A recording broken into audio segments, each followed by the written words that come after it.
Hello and welcome to the weekly oracle reading for the week beginning 23rd of June onwards.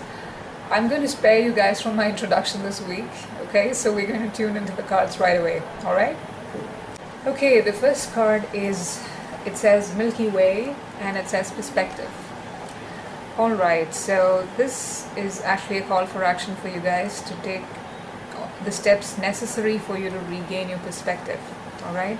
So if we had a karmic week like last week, and which I presume would have led to some or the other ending, whether it's calling it quits with a dominating personality, be it relationship or at work, to having problems in progressing with your plans, there are delays in your plans, whatever that is, they want you to look beyond the emotions that you feel because of those circumstances.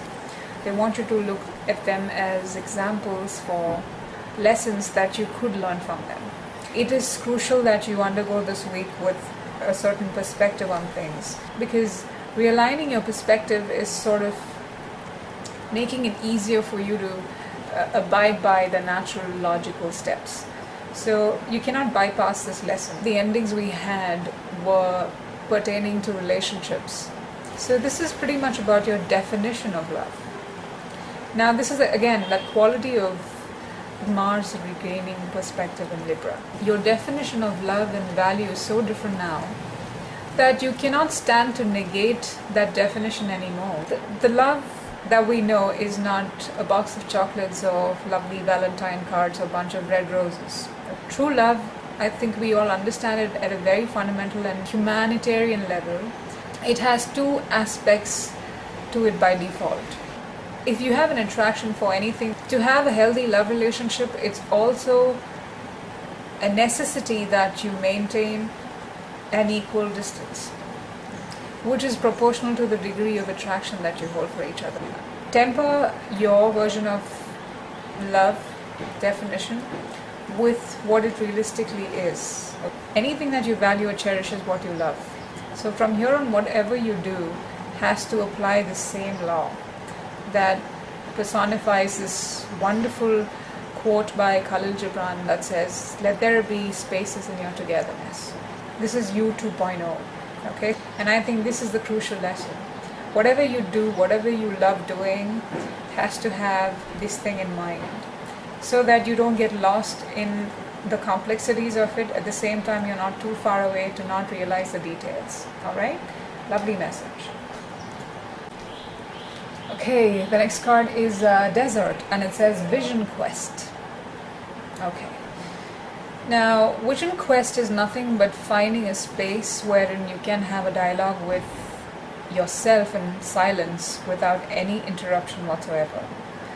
And it's only a dialogue without interruption that can give you realistic answers. Whatever that is, wherever you feel at home, so that it's easier for you, the environment is more conducive to a more open conversation with yourself. It's not just a retreat and forget. This is a retreat and work, alright? As the title suggests, Vision Quest means you're taking along with you your vision and any questions pertaining to that. To aid you with that, you kind of have to carry whatever triggers or catalysts that aid you in this process, okay? So it could be anything that reminds you of your vision, something that you've done, something that will make it easier for you to lead to the questions and make it easier for you to perceive the answers in an unpolluted manner. They're saying that this is to be done because you are feeling emotionally incomplete. So this is the way you can regain your perspective, regain your balance in life, restore order to your life. And they want you to not get lost on how things appear right now. They want you to get rid of any inhibitions with regard to you having a dialogue with yourself, alright? Okay, and the next card is Lightning. It says Power. Alright. Okay, this is interesting because Perspective and Vision Quest are truly reflective cards. And here we have a card which is absolutely action-packed.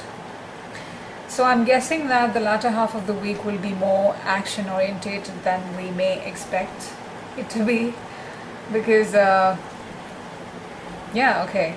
There is a Uranus and Mars opposition that's happening sometime middle of the week. So it could be good or bad. We don't know. I mean, you write and let me know, okay? If you look at this card, you can see all the four elements. You can see electricity, which is ideally ignition, fire. You have water, you have earth, and you have wind. So it's sort of, it reminds me of coming together of everything in a flash of brilliance.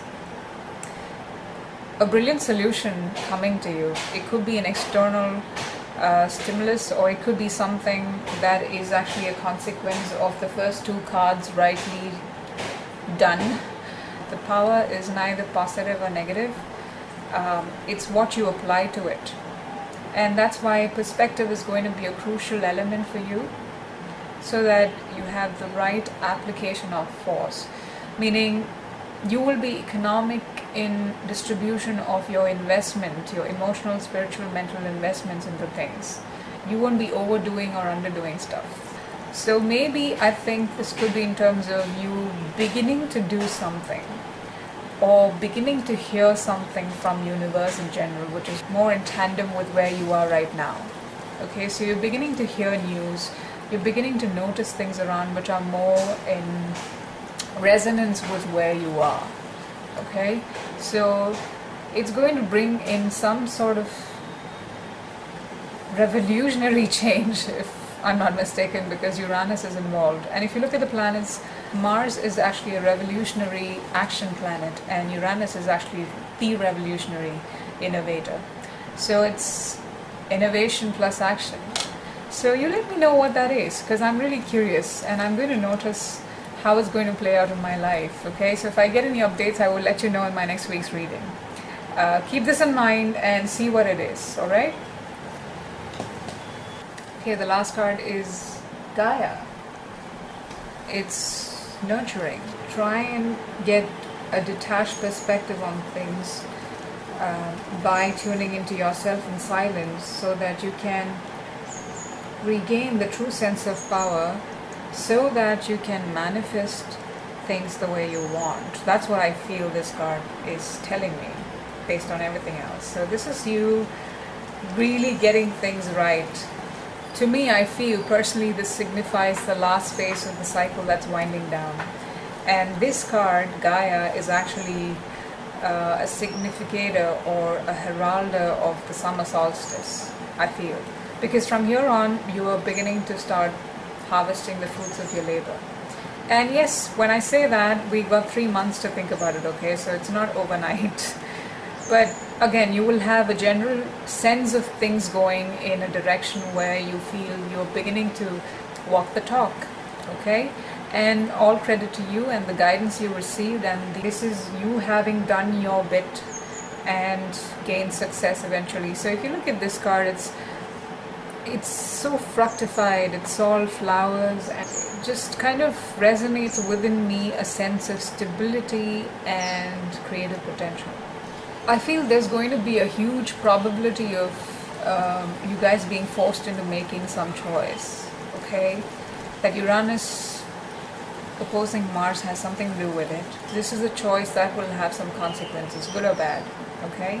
Because we are entering a new cycle, and whatever you do right now has long-standing implications.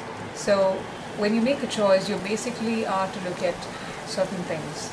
A, how logical or realistic is it? B, does it resonate with your emotional core, or does it resonate with your values? And C, when you decide upon a choice, you better make sure that you commit to it. Now, without these three things, there's no way you're going to have any success in manifesting your dreams in future. Alright? Okay, so this is interesting because when I reached the second card, I thought, okay, maybe this is one of yet another dull weeks that we have to go through. But I think the third card really turned it around for me. And the fourth card is actually making it all the more exciting. So I'm really curious to know what's happening in that opposition of Mars and Uranus. Okay, so all the best, guys. Have a nice time. Have a nice week. I'll see you again next week. Love you all. Bye.